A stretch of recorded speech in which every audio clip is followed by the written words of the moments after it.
Bonjour à tous et à toutes, je suis Sixtine et je suis très heureuse de vous retrouver aujourd'hui dans un nouveau live métier.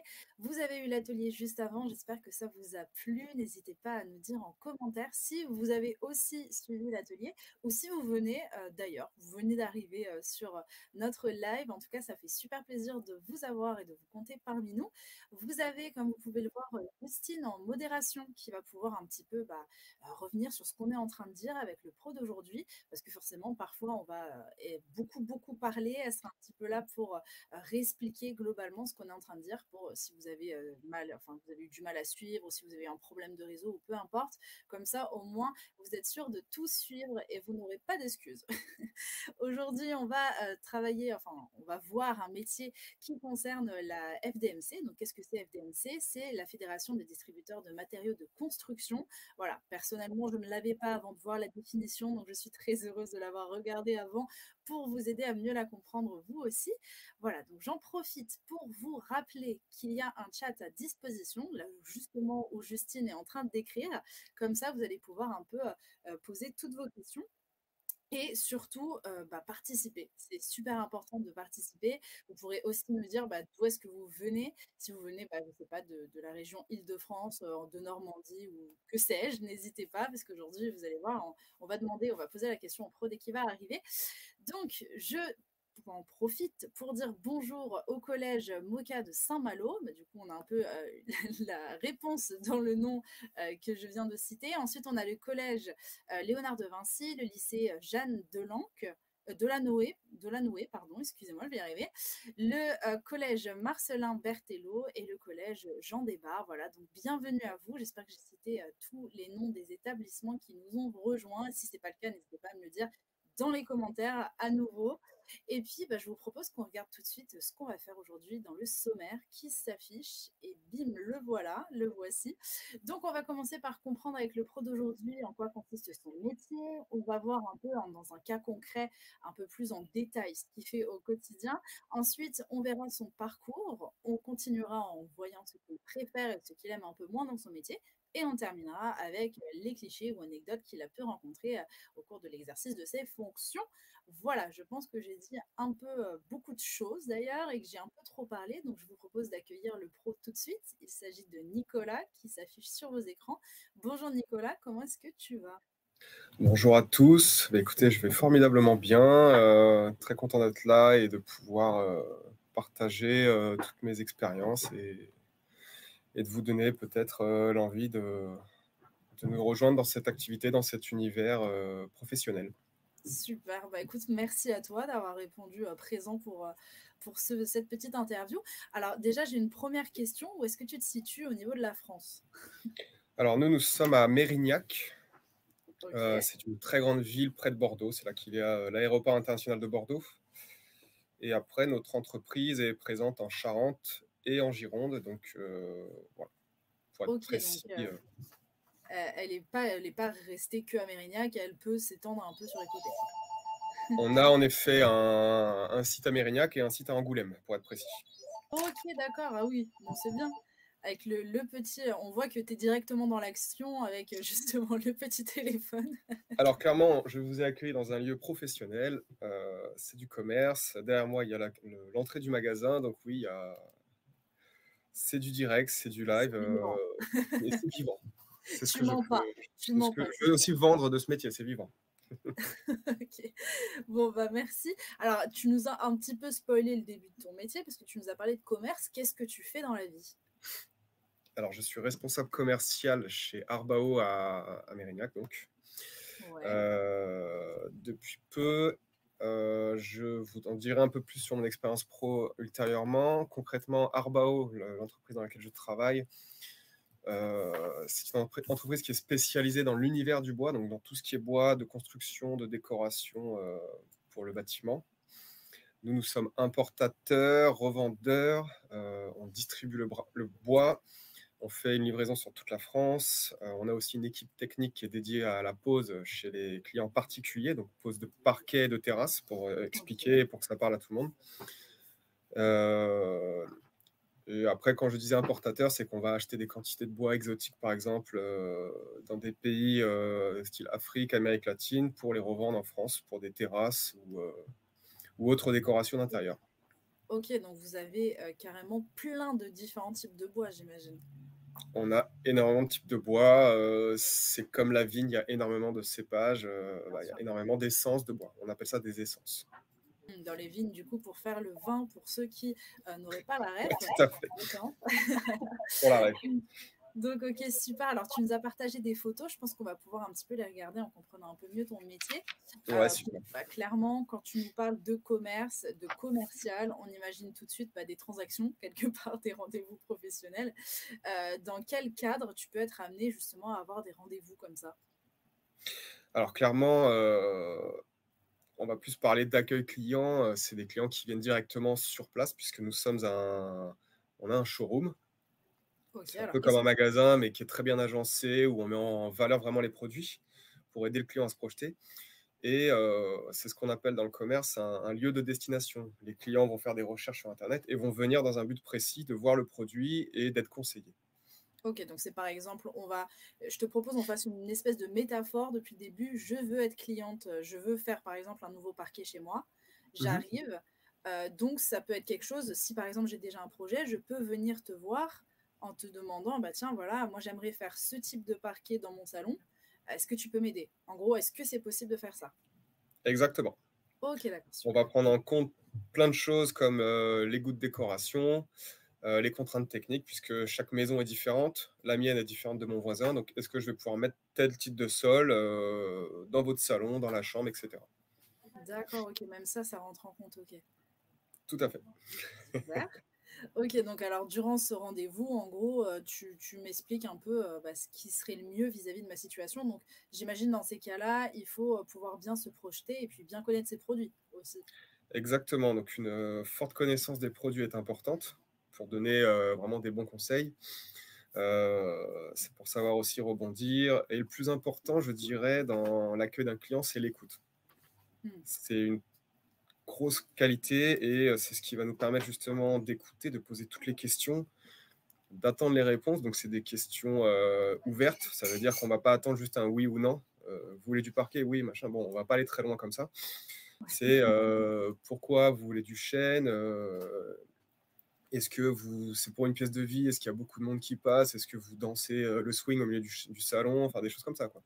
Si vous êtes Et élevé j'imagine aussi les animaux de compagnie, ça peut peut-être, changer ça aussi? exactement, des petites griffes, de chiens, de Ouais. chats, voilà. D'accord, OK, donc ouais, carrément aussi, bah, le matériau en soi, qu'il faut pas, Ouais, n'importe quel parquet ne peut pas résister à tout ça, quoi. tout à fait. OK, OK, très bien et ensuite, qu'est-ce que tu as? Donc là, je vois une réunion aussi à côté, c'est avec, les membres de ton équipe, ça se passe comment? Ouais, exactement. Donc concrètement, la première étape, on a accueilli le client, on a écouté tous ses besoins, donc c'est ce qu'on appelle la découverte. On a Mmh. commencé à donner des suggestions, des conseils, à diriger vraiment, vers le produit qu'il lui faut. Après, on va travailler de manière collégiale avec l'équipe, commerciale pour s'assurer qu'on a bien, donné tous les bons conseils, levé tous les freins, tous les doutes. Si un client a encore des questions qui se posent en partant de chez nous, c'est qu'on n'a peut-être pas bien fait les choses, donc il faut s'assurer ensemble d'avoir répondu à toutes les questions et l'objectif, c'est que quand on va revenir vers le client, avec cette étape de travail collégial avec l'équipe commerciale et avec l'étape suivante qui est la vérification technique avec l'équipe technique, on va s'assurer d'avoir toutes les réponses pour le client et de lui donner un devis précis. OK, donc en gros, concrètement, tu vas aller voir, tes collègues et tu vas voir avec eux: «Ah bah tiens, là, j'ai une cliente, elle m'a demandé un parquet qui résiste à» je sais pas moi, parce qu'elle a 10 chiens chez elle, je dis n'importe quoi, hein. Ouais, mais ça peut Il faut arriver. vraiment un truc technique. J'ai pensé à ce type de parquet, qu'est-ce que tu en penses? Est-ce que, toi, tu penses que sur la durée, c'est le mieux pour elle ou pas? En gros, ça serait ça. Exactement. D'accord, OK. Donc c'est un métier qui est individuel, mais quand même d'équipe au final? C'est un métier qui est plus tourné vers l'équipe, vers l'humain. On travaille énormément en équipe. Il y a des métiers de commerce où chacun touche individuellement une commission. On peut parler d'argent tout de suite. Ou là, dans ce cas-là, c'est un petit peu plus individuel. Est-ce que Et tu peux nous nous, réexpliquer ce qu'est une commission, s'il te plaît? alors par exemple, je fais une vente, je touche 100 euros. Je fais 2 ventes, je touche 200 euros. Je fais 3 ventes, je touche D'accord. 300 euros à la fin du mois, en plus de mon salaire fixe. Ok. Ce n'est pas le cas, salut Nathan. Un collègue là. Ce n'est pas le cas chez Arbao, puisque nous, on travaille en équipe et on a des salaires fixes, pour être précis. Ok, d'accord. Ok, très bien. Et ensuite, alors, c'est la signature d'un devis, d'un contrat. Qu'est-ce que c'est la troisième photo en haut? Troisième photo, c'est quand on va aller voir nos collègues techniciens, poseurs. Donc, c'est eux qui, quand le cas se présente, font des poses chez les clients particuliers. Ils connaissent parfaitement le domaine, la pose, pour s'assurer de faire des installations aux normes. Bien sûr. Et eux vont nous dire, oui, ça c'est bon, là il te manque quelque chose, il te manque de la colle, il te manque de l'isolant, etc. Ok, ouais, toutes les choses qui vont aider à installer par la suite. Il est très important d'avoir leur validation en amont, surtout si nous faisons la pose. Le but du jeu, c'est de respecter les normes de pose, parce que si ce n'est pas le cas, le client peut clairement se retourner contre nous s'il y a un sinistre ultérieurement, quoi. C'est sûr. Le parquet, c'est ce qu'on appelle le devoir de conseil. Donc, on s'assure d'avoir donné toutes les infos, les bonnes et les mauvaises sur le produit, ainsi que sur l'installation. Et comme ça, on protège le client et on se protège nous. Ça, c'est important aussi, oui, c'est sûr, d'avoir protégé les deux côtés, quoi. Ouais, exactement. Ouais. Parce que j'imagine qu'il y a dans les deux cas, tu peux peut-être tomber aussi sur un client ou une cliente qui cherche juste à récupérer des sous et à accuser de tout, alors qu'en fait, tout a été bien posé et peut-être que le sinistre vient de son côté. Enfin, quand on parle de sinistre aussi, encore une fois, ça peut être, je sais pas, une fuite d'eau qui fait gonfler le parquet, ça peut être une tempête qui fait tomber un truc sur votre parquet, ça peut être plein de choses comme ça aussi. C'est très global en effet. Après, ce type de clientèle est très rare, il ne faut pas voir le mal partout, mais c'est surtout d'avoir donné les bons conseils pour éviter en amont que le bois, qui est un matériau naturel, travaille, se dilate, etc. et finisse justement par gondoler et avoir un mauvais effet, un mauvais aspect esthétique, quoi. Bien sûr. Ok, très bien. Et alors ensuite, alors là, on passe sur des choses un peu plus techniques. En bas à gauche, c'est quoi? C'est un planning? Alors en bas à gauche, c'est un tableau de suivi commercial. Concrètement, c'est quoi? C'est pour suivre l'activité, savoir le nombre d'accueils clients qu'on a fait, le nombre de devis et faire une comparaison entre les deux, savoir combien d'accueils et de devis on a concrétisé en vente. Ok, alors devis, on va en parler juste après. Juste après, ouais. Pas spoiler. Oui, c'est ça, ça va un petit peu. Ouais, c'est vrai. Bon, si tu veux le garder pour après, je te laisse continuer d'expliquer ce que tu veux. Je vais l'expliquer, ouais, juste après. Bon, concrètement, on va envoyer un chiffrage à un client pour lui expliquer précisément les prix de tout ce qu'il a besoin pour sa pose. Le parquet, ça coûte tant, avec tous les éléments, la colle, les plaintes qu'on met le long du mur, etc. Voilà, j'essaie d'être assez clair et générique. Il faut s'assurer de tout avoir, de rien manquer, puisque une fois que c'est signé par le client, on s'est engagé réciproquement à partir sur cette base. Bien sûr. Voilà. Et après, en même temps, ça rejoint l'explication de la photo suivante, qui est un devis. Donc, on va mettre noir sur blanc tous les articles qu'on va vendre au client, avec les contraintes techniques. Tout est marqué noir sur blanc, donc là c'est pas précis, la photo doit être un peu floue pour vous, ou sinon il faut se rapprocher avec une loupe. Avec les prix hors taxe, TTC, et puis vraiment on peut pas être plus clair, quoi. C'est un document contractuel. D'accord. Alors beaucoup de mots un peu techniques, je pense que ceux qui nous suivent, donc on va essayer de. Je le fais en gros et tu m'arrêtes si je me trompe. Donc, au tout début, moi, j'arrive pour mon parquet, tu m'accueilles, c'est pas forcément toi qui vas m'accueillir, mais si je viens te voir pour avoir ton conseil, on peut avoir un rendez-vous où tu me proposes le parquet parfait pour ma maison. Ensuite, tu vas réfléchir avec ton équipe, voir si ce à quoi tu pensais était juste et voir si eux, ils n'ont pas d'autres idées à me proposer. Ensuite, tu vois aussi avec la personne qui fait la pose, du coup, si j'ai bien compris. Validation technique, ouais, par un technicien. Validation technique. Ensuite, tu vas faire le suivi de vente où tu vas du coup écrire tout ce dont va y avoir besoin pour poser le parquet chez moi, en gros. Ouais. Et ensuite, tu vas me faire signer un devis. Donc, le devis, ça va être un peu la liste des courses de tout ce que tu me proposes. Donc, il faut bien évidemment rien oublier parce que si tu oublies un truc, c'est comme dans les courses, si on oublie le sel pour faire la cuisine, c'est compliqué. Donc, vraiment avoir tout bien pour ensuite me le faire signer et pour être sûr qu'on part sur les bonnes bases avec les bons composants et tout ça pour pouvoir faire le parquet que je cherche. Exactement. OK, On aura vraiment ce sera très précis. Il y aura même la date, à laquelle on va installer le parquet et cetera. Donc, OK. pour, ne faire peur à personne, c'est un document juridique. C'est D'accord, com OK. donc quand on dit contractuel, c'est-à-dire que c'est un contrat que le client signe avec nous, on se met d'accord sur toute, cette liste de courses, voilà. D'accord, c'est ça et comme ça après voilà, au moins vous êtes tranquilles des 2 côtés, c'est clair, Ouais, c'est tout à fait. aux yeux de la justice, tout est en règle. OK Exactement. C'est et après le là c et après en excuse-moi, dernier, c'est le dis-moi? showroom, non? Ouais, exactement, ça, c'est le C'est ça, donc showroom. C'est une partie très importante, hein, c'est notre terrain de jeu à nous, pour ce qui est de l'équipe commerciale. C'est là qu'on va vraiment accueillir, qu'on va présenter le mieux nos produits, les mettre en valeur et le showroom, tout comme, les employés, il faut toujours qu'ils soient irréprochables, propres, accueillants, chaleureux. Donc c'est important, voilà, de le préserver ainsi et aussi une chose importante dans un showroom, c'est les tarifs qui doivent toujours être mis à jour. Heu, Puisque forcément. voilà, quand on va faire ses courses chez Carrefour, dans les rayons, les prix sont affichés, donc c'est pareil chez nous. C'est ça et puis même pareil, ça aide, au enfin moi, par exemple, si je venais pour effectivement un parquet, tu pourrais me dire: «Ah bah tiens, on a le parquet justement en rayon, je vais te montrer». Alors ça c'est ça le rendu, quoi. Exactement. Après dans le commerce, un client, qui va acheter quelque chose, il a un budget. Oui, Il se dit: «Je vais acheter une canette de coca, mais je veux mettre tant dedans. Si elle coûte 2 €, c'est trop cher, j'irai à côté, c'est moins cher». ouais, non, bien Donc sûr. chacun a ses critères, le budget en fait partie. Bah, c'est là aussi où ton rôle est important parce qu'il va falloir aussi un peu convaincre les acheteurs. Ça aussi, c'est une autre facette de ton métier, un peu plus, on va dire un peu acteur aussi d'un autre côté. Mais bon, après, comme tu es persuadé de ce que tu vends aussi, j'imagine que ça vient assez naturellement.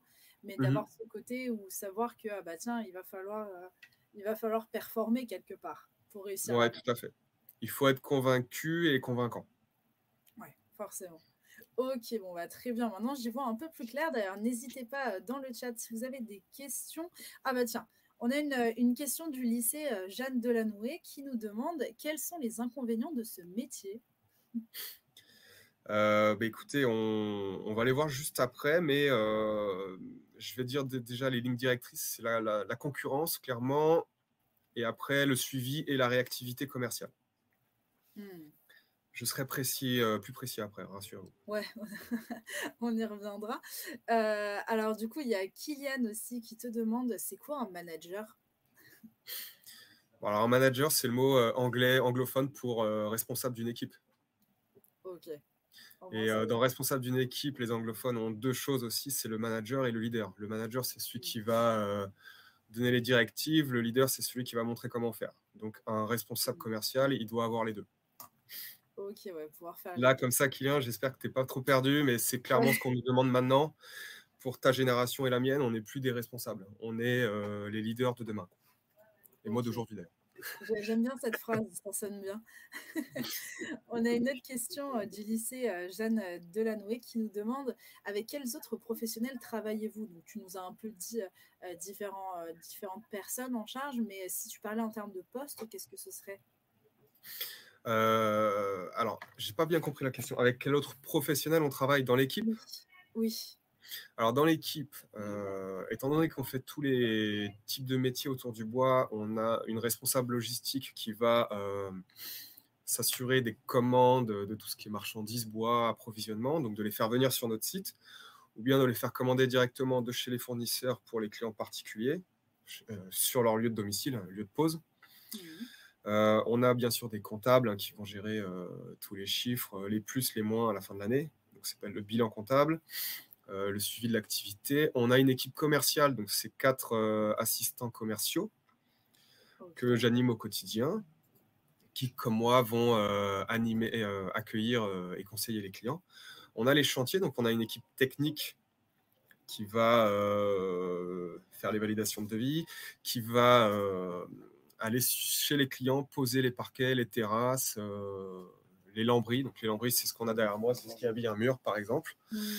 Euh, et après, on a un responsable de l'entrepôt, donc qui va s'assurer de la réception, du stockage des marchandises jusqu'à l'utilisation finale. Donc Donc on les reçoit, on les vend, c'est lui qui va avec ses chariots aller les chercher, gérer les stocks.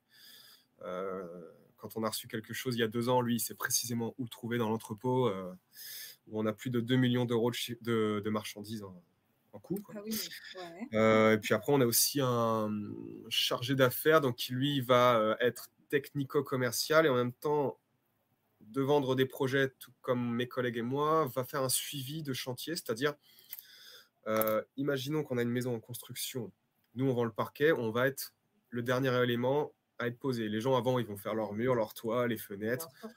l'habillage à l'intérieur, les murs, les peintures, et nous on va venir poser le parquet à la fin. Donc lui, il va faire le suivi dans tout cela, le planning de la construction de la maison, et il va être en lien avec tous les autres professionnels du bâtiment, et il saura à quel moment faire venir nos équipes techniques, donc nos poseurs, pour poser le parquet ou la terrasse. Ok, d'accord. Bon, bah, ça fait déjà pas mal de métiers, tout ça. On a un responsable marketing aussi, bien sûr, il faut faire de la pub, Ouais, il faut être enfin, présent sur les réseaux, etc. pas mal de choses forcément. Ok. Et d'ailleurs, pour tes collègues, enfin pour certains d'entre vous, vous les aurez déjà rencontrés avec la visite virtuelle qu'on a diffusée il y a à peu près un mois, il me semble, qui était hyper sympa. Donc vous inquiétez Mm. pas, vous l'avez aussi en replay, comme ce live va être aussi en replay. Si vous voulez aller checker un petit peu, vous verrez aussi notamment ce que tu nous expliquais, le dépôt où il y a justement toutes les marchandises et tout ça. C'est toujours plus sympa de voir les coulisses d'une entreprise. Écoute, je te propose qu'on passe du coup maintenant au cas concret pour encore mieux comprendre ton métier, même si je pense que moi, pour le coup, je commence à l'avoir. N'hésitez pas à nous dire en commentaire si ça y est, vous avez compris. Alors, quelle mission? Tu disais développer le chiffre d'affaires et la satisfaction client, forcément, bah, que les clients soient contents et qu'en plus de ça, bah, l'entreprise, forcément, arrive à vendre un maximum de produits. Mhm. Quel problème? La Exactement. concurrence. Donc ça, tu nous en parlais aussi, j'imagine. Bah, voilà, si c'est moins cher ailleurs ou si, je sais pas, il y a des choses bénéfiques ou d'autres choses, en tout cas, les clients peuvent partir du jour au lendemain, donc ça faut faire très attention. Et le suivi commercial et réactivité. Alors, réactivité, j'imagine d'être au taquet, sans doute. Suivi commercial, qu'est-ce que tu entends par là? Alors le suivi commercial, ça va retrouver le tableau de suivi commercial que j'ai présenté dans les images précédentes. Oui. C'est OK, j'ai fait des devis à des clients, c'est bien, mais je ne suis pas payé à faire des devis, je suis payé à faire des ventes. Hmm. Mon entreprise gagne de l'argent en faisant des ventes, en les faisant bien, aux normes, etc. Donc clairement, il faut qu'on s'assure pendant les réunions commerciales de savoir où on en est. Est-ce qu'on a fait des devis? Oui. Pourquoi Monsieur Dupont n'a toujours pas donné signe de vie alors que ça fait 2 semaines? Voilà. Qu'est-ce qui lui manque pour prendre une décision? Peut-être qu'il va voir ailleurs, il veut voir plusieurs entreprises compétitives et c'est tout à fait légitime. Qu'est-ce qu'il ferait, qui signe avec nous et comment on peut l'aider à prendre cette décision? Ok, d'accord. Donc Donc ça, c'est le forcément, ouais, suivi commercial. Et quand tu disais réactivité, ce que j'ai indiqué, c'est est-ce qu'on a les stocks disponibles? Est-ce que le client qui veut tel produit, est-ce qu'on l'a en stock? Parce que lui, peut-être que c'est pour fin décembre, donc c'est tout de suite maintenant. Et si ce n'est pas le cas, bah, il va aller dans une entreprise concurrente qui, elle, a les stocks disponibles. Bien sûr. Ok. Et en solution, tu disais gestion des stocks et coût d'achat. Alors, la gestion des stocks, est-ce que toi, tu t'en charges ou c'est plus tu vas parler à ton ou ta collègue qui est en charge de ça? Donc, gestion des stocks, clairement, il y a le gérant qui s'en occupe D'accord. avec la responsable logistique. Leur objectif, il est simple, c'est d'avoir toujours des stocks disponibles. On va parler un peu d'argent, donc d'acheter des grosses quantités de commandes qui fait qu'on va pouvoir les avoir à moindre prix. Parce que plus on achète gros, moins c'est cher. Oui, Ce forcément. qui fait qu'on va pouvoir les revendre individuellement à chaque client en faisant un peu plus de bénéfices dessus, mais en les revendant moins cher que des concurrents. D'accord. C'est un peu Ok. technique. Franchement, vous verrez ça juste après le bac, ça viendra très vite. Mais clairement, c'est facile à comprendre. Hmm. Quand je vends quelque chose, il faut que je dégage un bénéfice, sinon bah, l'entreprise ferme. Ouais, bah c'est sûr. C'est sûr que si par exemple vous voulez, je sais pas, vous achetez une carte Pokémon et vous voulez la revendre par la suite, si vous la vendez le même prix que vous l'avez payé, en soi, vous perdez un petit peu de valeur quelque part parce qu'il y a possibilité de la vendre un peu plus cher pour pouvoir acheter d'autres cartes Pokémon, par exemple. Et les vendre encore plus cher. Et... C'est ça, c'est ça. Et là, vous avez compris les bases du commerce. Tout à fait. Ok. Et après, organisation et suivi parcours client. Donc ça, j'imagine que ça rejoint le suivi commercial un petit peu. Ouais, clairement, c'est suivre le client du début à la fin. Mais ça, le parcours client, c'est un domaine assez marketing, on va dire. C'est comment mon client, c'est les différentes étapes du client chez nous. Comment il a entendu parler de nous. Souvent, c'est le site internet, c'est le bouche à oreille. Donc, un voisin qui a dit, oh, je suis passé chez telle entreprise, ils m'ont posé mon parquet, c'est nickel, regarde, c'est génial. Regarde, on a fait couler du vin. Pourquoi je parle tout le temps de vin, je sais pas. On a fait couler du lait dessus, ça n'a pas taché. Et on est à Ouais, Bordeaux aussi, hein. Euh, c'est et ça. donc ça, c'est le bouche à oreille, c'est le site internet. Donc il faut s'assurer que voilà, son parcours client soit facilité, qu'il puisse nous trouver facilement, qu'il puisse nous joindre facilement par Mm. téléphone, par mail, par contact sur le site. Que s'ils viennent directement au showroom, ils soient bien accueillis. Une fois qu'on a fait la vente, donc ça fait toujours partie du parcours client, que ça soit bien passé, on va s'assurer de la livraison jusqu'à chez lui. Après la pause, on lui donne un petit coup de fil, on va directement sur le chantier, vérifier qu'il est satisfait, que tout s'est bien passé. Et après, on va proposer du parrainage ou de la recommandation, c'est-à-dire vous êtes content, bah, peut-être que votre entourage, vos proches voisins peuvent l'être aussi. Transmettez-leur mes coordonnées.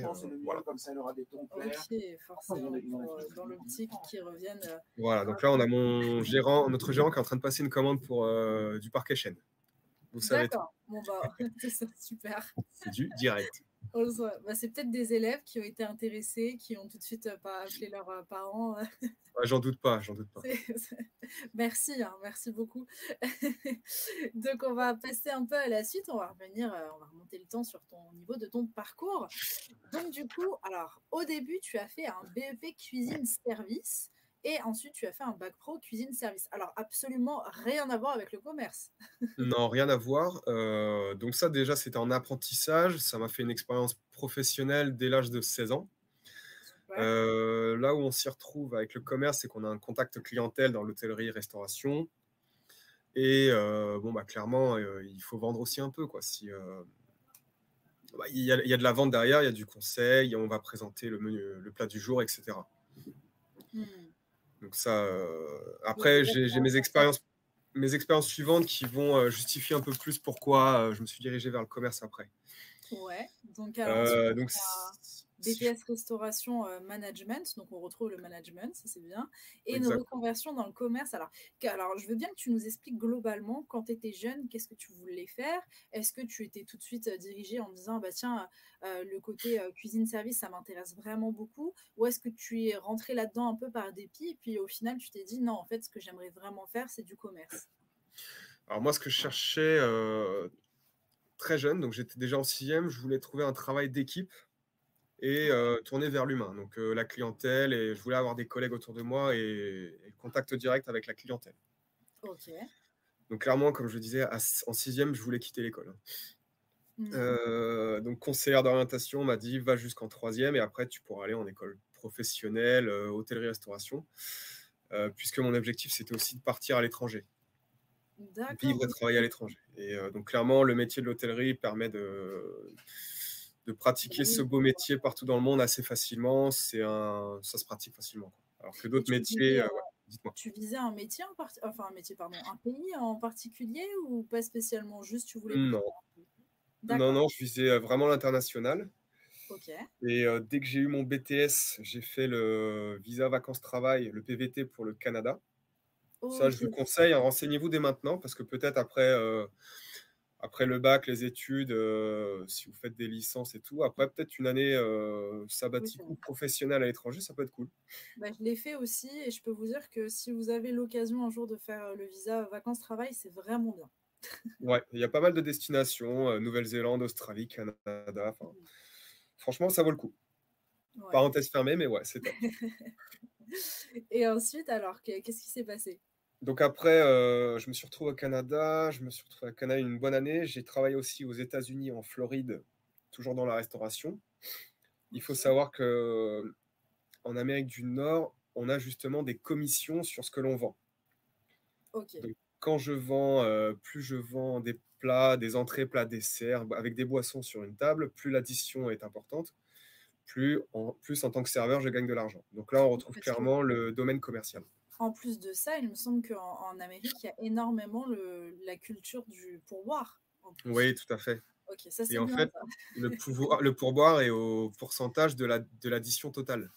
D'accord, ok, Donc une super. addition à 100 € me rapportera 20 $ de plus. Si les clients n'ont consommé que 40 $, bah, j'aurai à peine 10 $, à peine huit Bien dollars. sûr. Donc c'est un peu moins intéressant. Ok, donc d'où le côté commercial de se dire, tiens, prenez plus. Prenez plus, venez Ok, passer un bon moment après tout. c'est ça. J'ai la tchatch, il n'y a pas de souci, mais rachetez ça, s'il vous plaît. D'accord. Voilà. Ok, et qui dit étranger, du coup, là, tu me parles bah, du Canada, tu me parles de la Floride aux États-Unis.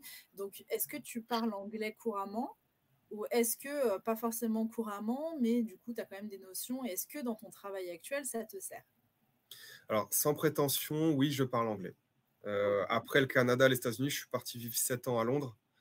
Ah oui, ok. Là-bas, voilà, j'ai fait de l'hôtellerie, restauration, pareil. J'ai fait du management pendant 7 ans. T'as combien d'années Euh, au et, juste? et C'est donc, oui, dans mon incroyable. métier actuel, on a une clientèle anglophone un petit peu sur Bordeaux. Ouais, Et aussi pour tout ce qui est des commandes à l'international de bois, on est amené à appeler une usine au Brésil ou en Afrique centrale en anglais pour passer une commande. d'accord, ok. Donc ouais, donc c'est intéressant quand même c'est quelque chose enfin, qui te sert et qui va te servir pour la suite en plus. Exactement, ouais. Ok. C'est très enrichissant et voilà. Au début, c'était pour le plaisir et pour travailler dans les pays anglophones. Ça permet de faire plein de rencontres, des gens de tout horizon. Et bah, après, l'aboutissant, c'est la carrière, quoi. Mm. Bien sûr. Ok. Alors, on a d'autres questions dans le chat. J'en profite de faire une micro-pause pour y répondre. Alors, il y a Laura Dubois qui te demande, enfin, qui dit question d'un élève, donc je ne sais pas de qui il pense, mais qui dit quel est l'intérêt de faire construire sa terrasse par des professionnels plutôt que de la poser soi-même? Qu'est-ce que tu dirais à ça? Bah, très bonne question. Clairement, une terrasse qui a été bien posée avec les bons matériaux, elle va durer une soixantaine d'années minimum. Ah oui, c'est pas rien. Une terrasse qui a été choisie avec des matériaux bon marché dans des grandes surfaces et qui a été posée soi-même sans peut-être respecter certaines notions, va accumuler plus facilement de l'humidité, commencer à pourrir et on va lui donner une durée de vie de maximum entre 7 et 12 ans. Oui. Ouais, et puis Donc j'imagine peut-être que dépenser si, franchement 300 € de plus sur le coût total et durer 30 ans plutôt que de durer 12 ans, c'est peut-être mieux. et puis Chacun bien voit sûr, midi à sa porte. en plus de ça, j'imagine qu'il y a des techniques de pose différentes aussi en fonction de Ouais, ce que tu exactement. installes, qui peut parfois être plus technique, plus compliqué. On s'en rend pas forcément compte parce que c'est vrai que c'est une question intéressante, je trouve, parce que maintenant, enfin, on voit beaucoup, notamment sur TikTok, énormément de personnes qui rénovent des maisons par eux-mêmes. Mhm. Donc, et c'est vrai que c'est tentant. Même moi, la première, quand je vois ça, des fois, je me dis, ah tiens, et si je pouvais le faire? Mais au final aussi, ben, on voit les côtés un peu négatifs, c'est que ça reste un métier professionnel, pas pour rien. Ouais, C'est tout que, à fait. bon, certes, il Après, y a des on a personnes qui arrivent, mais une clientèle particulière qui font eux-mêmes les installations de leur terrasse, par exemple, ou de leur parquet. Mhm. Nous, on va leur donner les conseils, on va leur donner un guide complet d'installation et ils peuvent nous appeler pendant le chantier s'ils ont Ça, c'est bien, des ça. questions. Le but, il est simple, hein. Nous, on a des valeurs écologiques, des principes. Un chêne qui a mis 80 ans à pousser en Europe, ce serait bien que chez Monsieur Dupont, qu'il a acheté chez nous, il dure au moins 80 ans. Bah, bien Comme sûr. ça, Monsieur Dupont, ses enfants, ses petits-enfants peuvent en profiter, puis on a été écologique sur la démarche.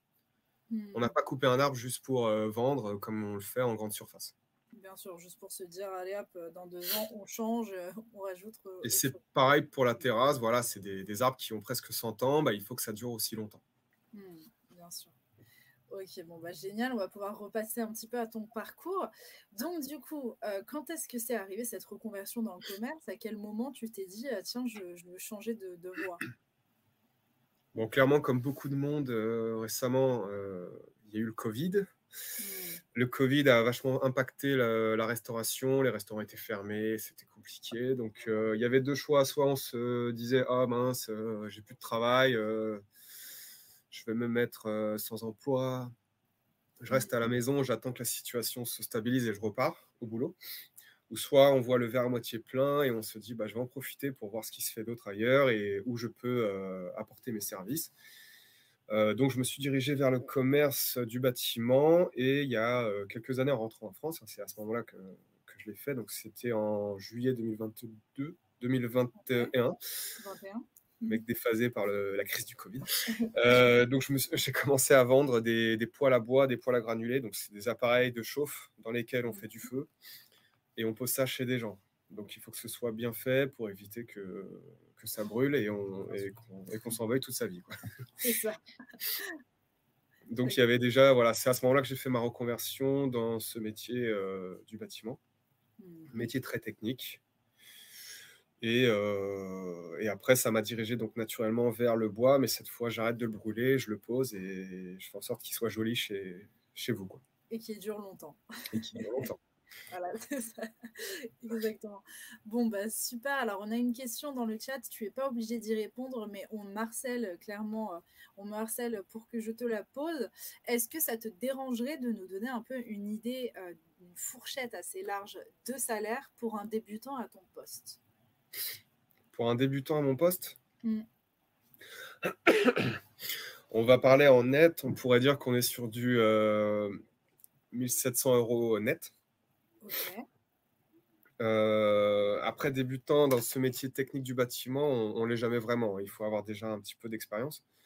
Mais déjà, ouais, on partirait sur cette base et puis après il y a un 13e, 14e mois, donc c'est OK, des donc primes en fin d'année qui sont rajoutées, quoi. c'est ça, OK. Bon, bah, cool. Merci beaucoup pour la réponse. Ils étaient impatients. Il y a d'autres questions dans le C'est chat, pas mais mon je salaire, hein, c'est le salaire oui, de, on va dire, d'entrée bien sûr, et qui après après paye. concrètement, on est dans une, il y a différents types d'entreprises. Nous, on est dans une petite moyenne entreprise. Donc plus on va participer à l'effort, plus on va aider l'entreprise à gagner de l'argent, plus on va avoir cette relation gagnant-gagnant et en fin d'année, on va être récompensé, par rapport à notre travail. Ça, c'est cool. C'est bien. Ouais. Ça encourage. Et d'ailleurs, à ce niveau, on a une question encore d'un collège qui te demande quelles sont les possibilités d'évolution de ce métier? Alors les possibilités d'évolution, clairement, donc on va commencer assistant commercial, puis ensuite commercial ou technico-commercial dans notre, industrie, dans notre, Ouais. univers de métier. Après bien sûr, responsable commercial et puis après, bah, on peut tout à fait, se diriger vers, l'ouverture, je sais pas, par exemple d'une franchise, si Arbao décide d'ouvrir un 3e établissement, donc ce Ouais. sera un rôle de gérant. Ou pourquoi pas, si Arbao ouvre plusieurs, magasins, ça ferait plusieurs franchises et dans ce cas-là, ce serait un responsable, d'une région, d'aller chapeauter un petit peu, je sais pas, par exemple, le sud-ouest de la France, s'assurer que tous les magasins Arbao vendent bien avec nos standards, nos valeurs. Ok, trop bien. Donc en fait, il y a pas mal C'est un d'évolutions exemple, hein, mais ouais. possibles et d'idées différentes pour la suite. Ok. Ouais, tout à fait. Ok, super.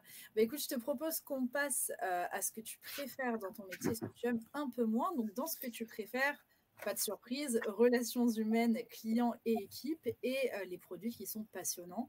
Bon, ça, je pense qu'il n'y a pas besoin de vraiment d'épiloguer là-dessus. On a bien compris que c'est ce que tu aimes et ça se sent. Et ce que tu aimes le moins, par contre, c'est la frustration. Alors, frustration de quoi? De clients, par exemple, qui décident d'aller chez la concurrence. Ça peut être... Qu'est-ce que ça peut être, la frustration que tu rencontres? Alors la frustration, ouais, il y a 2 choses. Il y a le côté, frustration envers l'équipe et frustration envers le commerce. Donc envers le commerce, c'est comme tu disais, c'est, un client qui finalement, ne fait pas affaire avec nous, hein. Il faut Mhm. savoir que la concurrence fait son travail, autant que nous.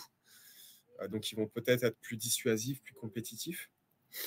Il faut savoir, ne pas le prendre personnellement. Bien sûr. Se remettre en question, éviter de rester dans sa zone de confort, continuer à être curieux sur l'univers, dans lequel on travaille, donc le bois et tout ce qui va autour, parce que le monde continue à bouger autour. Et après, clairement, voilà, si on loupe une vente il faut continuer d'avancer, quoi. Mhm. Oui, forcément, pas s'arrêter dessus et puis le prendre pour soi, comme tu Ouais, expliques. tout à fait. Que parfois, ça peut être compliqué parce que comme la vente aussi, il y a une histoire de relation, justement, on tisse des liens avec des clients. Parfois, on Mm. peut se dire, ah bah mince, on avait un bon feeling, ça se passait bien, on rigolait ensemble, et puis finalement, la personne a décidé d'aller à la porte à côté, quoi. Des fois, j'imagine que ça peut être un peu frustrant de se dire, bah mince, j'ai pas compris j'ai pas compris pourquoi la personne n'a pas continué avec nous, quoi. Ouais, faut pas prendre ça pour une trahison, clairement. Après, c'est frustrant. Mais après, on est entre humains. Un client est humain, je suis humain. Il y a un échange. Après, il y a des remises en question à se faire, comme je disais, et peut-être qu'on n'a pas posé les bonnes questions. On n'a donc pas eu les bonnes réponses, et c'est peut-être là où on a échoué. Ouais. Donc, il y a une démarche constructive dans cet échec. Oui, c'est ça, c'est pour tout sans cesse s'améliorer quelque part Tout aussi. à fait. C'est un petit peu, bah, c'est aussi le challenge un peu de ce métier, d'avoir ce côté, il y a un côté où on sait pas vraiment, on sait où ça débute, on sait jamais où ça termine. Exactement. Et même une fois la vente réalisée, il y a tout le côté satisfaction client. Est-ce qu'ils vont m'amener d'autres clients? On va les relancer pour ça, etc. Mais ça ne s'arrête pas, puisqu'il y a les avis Google, il y a la réputation de l'entreprise. Et nous, on est une entreprise qui existe depuis 32 ans. On a des clients qui reviennent nous voir 30 ans après, puisqu'ils ont acheté une autre maison, ils ont vendu l'ancienne, et ils aimeraient mettre un parquet similaire que celui qu'ils avaient dans la maison précédente. Trop cool. Voilà, Bon, ouais. ça c'est bien. Ça fait un peu la petite anecdote en même temps. C'est ça, très bien. Mm. Ok, donc on va maintenant passer, cliché anecdote. Tu nous as dit l'extrême d'une mission accomplie, c'est d'ouvrir une bouteille de champagne en fin de chantier avec le client. Ok, donc ça arrive souvent, ça? Ça peut arriver de manière ponctuelle, donc de temps en temps. Ça, c'est vraiment quand on a tissé un bon lien, qu'on est limite copain-copain avec les clients. On va continuer à les vous voyez, mais ils vont quand même vouloir que l'on vienne chez eux, voir le beau parquet avec le sapin posé dessus. Et il faut savoir que ça reste un projet de vie, un parquet. Ça a un certain coût, ça dure plusieurs années. Il y a les enfants qui vont commencer à faire leurs premiers pas dessus. Enfin, je montre des exemples, des clichés un peu, en effet, mais c'est important, en effet, d'avoir fait le bon choix, d'avoir été bien conseillé, et on a cette reconnaissance quand tout s'est bien passé. Dans 99,9% des cas. Ça c'est cool quand même. Puis j'imagine même le bonheur la satisfaction de voir le produit vraiment posé, terminé, de se dire ah tiens, bah, ça rend aussi bien que ce que j'imaginais, ça aussi ça peut être cool. Ouais, tout à fait, ouais, exactement. Alors on a des questions dans le chat, donc j'en profite parce qu'on arrive bientôt à la fin de ce live métier. On te demande quelle est la durée moyenne de pose d'une terrasse. J'imagine que ça dépend de la taille aussi. Ouais, je vois qu'il y a beaucoup de questions sur les terrasses. Peut-être que c'est le mauvais temps qui donne envie à tout le monde de reprendre un peu le soleil et d'aller chiller sur une terrasse. Je comprends, je partage cet avis. Alors, une terrasse, en une journée, on va faire l'équivalent de 10 mètres carrés. D'accord, ok. C'est pas trop technique. Vous Ouais, prenez une ligne de 10 mètres de long, vous faites un L, 10 mètres sur 10 mètres en L, et vous faites 10 x 10, ça vous fait 10 mètres carrés. Ok. Donc ça fait 10 jours pour 10 mètres carrés. D'accord. Pour 100 mètres carrés. J'ai mon gérant qui est en face qui me reprend. C'est le live. C'est pas ça. Ok. Après, il y a une autre question de Mertz qui nous demande il faut combien d'années d'études? Alors, est-ce que du coup, pour faire ton métier, tu penses qu'il faut avoir forcément des compétences clés, enfin des compétences, je veux dire des études qui discernent les compétences, ou tu penses que si par exemple quelqu'un qui n'a pas de relation dans ce milieu ou qui a fait des études totalement autres peut quand même réussir dans le commerce? Bon, alors déjà, pour ce qui est de la reconversion, j'en suis la preuve. Oui, on peut faire un autre métier, se reconvertir, et avec les acquis qu'on a reçus d'une autre expérience, on peut les valoriser dans le commerce. Le plus important, c'est d'aimer l'humain, de se passionner pour le produit que l'on propose, et après, ça va très bien se passer. Au niveau études, il y a plusieurs chemins. Je pense qu'aujourd'hui, le plus intéressant, c'est d'avoir au moins une étude professionnelle, donc un bac+2 en commerce, pour pouvoir commencer une carrière et puis après évoluer dedans dans un domaine technique, puisqu'il y a beaucoup de choses à apprendre, donc autant commencer tôt. Et après, bon, il y a le l'option B scolaire, ce serait d'aller jusqu'à la licence, voire au master, dans le commerce et puis là, on va plutôt vouloir, aller très vite sur de la direction, donc diriger une équipe, mais il faut pas perdre de vue l'idée qu'on vend aussi un produit. Donc il faut se passionner, pour le produit que l'on vend et il faut pas être que dans le management, quoi. Bien sûr, OK. Bah, Voilà. merci, pour toutes ces informations. Est-ce que tu aurais un dernier mot, un dernier message, un dernier conseil à faire passer aux jeunes qui nous regardent avant de se quitter? Non, je pense que, j'en ai pas mal dit, j'espère avoir donné, des idées, des envies. L'avantage du commerce et du bâtiment, c'est qu'il y a énormément de domaines, c'est une constellation, c'est plein d'univers. Donc on peut commencer dans un domaine, par exemple les poils et continuer sur du parquet, il y a pas de limite en fait, la limite c'est soi-même. Donc il faut pas hésiter à commencer quelque part et puis ça finira toujours très bien, quoi. OK, bah, merci beaucoup en tout cas d'avoir accepté à répondre à toutes nos questions. J'espère que, tu as passé un bon moment, c'était bien? Ouais, très bien, j'espère que c'était intéressant et que tout le monde a passé un bon moment aussi. Bah, déjà, il y a des merci, dans le chat, donc je pense que c'est le cas. Moi, personnellement, j'ai appris plein de choses, donc merci beaucoup Nicolas pour tout ton savoir et j'en profite pour vous remercier vous aussi d'avoir suivi, ce live métier et je rappelle, je ne l'ai pas déjà dit, mais je vais le dire, dans ce live, mais je l'ai déjà dit dans d'autres, lives. Si vous voulez en savoir un peu plus, n'hésitez pas à aller sur le compte Instagram compétences d'avenir, donc compétences au pluriel tiré du bas d'avenir collé. Je vais demander aussi à Justine, si elle n'embête pas en modération, de pouvoir vous mettre directement le hashtag, comme ça vous pourrez le retrouver sur Instagram pour en savoir un peu plus sur tous ces métiers de distribution de matériaux. En tout cas, j'espère que vous avez passé à nouveau un très bon moment. Super, je vois que Justine répond au taquet. On va aussi vous mettre un lien avec un typeform que vous pouvez remplir. En fait, c'est un espèce de sondage juste pour voir comment on pourrait encore s'améliorer pour les prochains live métiers. Et puis, je vous souhaite une très bonne journée et on se dit à très vite pour un prochain événement sur My Future. Et encore merci Nicolas et je vous souhaite à tous une nouvelle bonne journée, même si je l'ai déjà souhaité, c'est pas grave. Ça, c'est vaut mieux deux fois qu'une. Au revoir.